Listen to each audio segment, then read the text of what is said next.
Corey from My Two Cents, bringing you a quick unboxing review of a rugged case by KRYSTALH. So it's got a little kickstand here we can go ahead and pull off. We're going to unsnap the top off of this to get it to open up and allow us to put the tablet inside of it. Now, I didn't give this a great review for a couple of design issues, as well as kind of some shoddy construction when it comes down to it.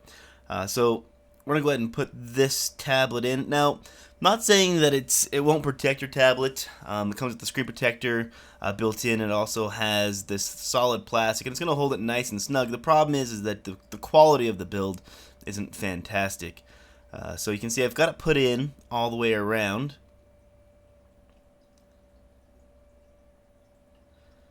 Now that it's in, we're going to go ahead and just power it on real quick, and we can put the front plate back on. This is kind of difficult to snap on, which isn't necessarily a bad thing. It's going to hold your tablet very snug. I actually bought this. This is my tablet for one of my kids, and I didn't want to spend any ton of money because honestly, I didn't want them to destroy something super expensive. So I've got this because it was fairly inexpensive, but I probably would have spent just a little bit more money.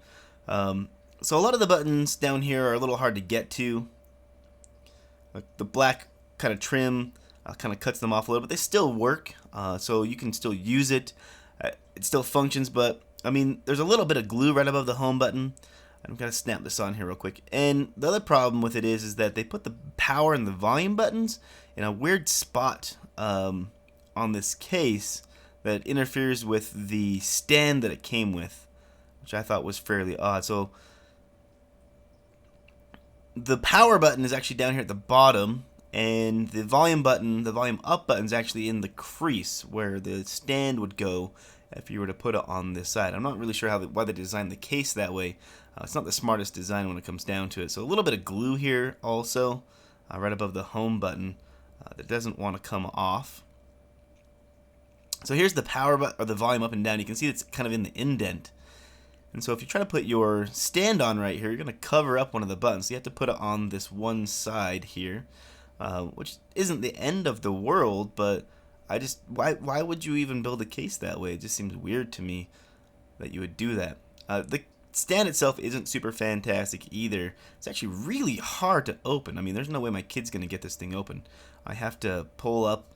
Fairly difficult to get it to pop up. And it does work as a stand though. I feel like it's going to snap off fairly quickly, but what do you expect when you buy a rugged case for 14 bucks, right? So it does have all of the ports open. You have your port for your IR sensor, your headphone jack, your camera is behind the flap here. The charge port is great. The problem is that it's not built very well. I mean, there's still little bits of plastic everywhere, so they're kind of hard to open and close, and doesn't want to sit exactly right everywhere. The charge is a little bit short when it comes to putting in a cable, so you can see it's like this piece right here, little bits of plastic everywhere. So I didn't give this a great review. I mean, if you're interested in it, it's a fairly cheap rugged tablet, and it did keep my kid's tablet from breaking. I'll put the product link below. Anyways, thanks for watching. Catch you in the next one. Peace.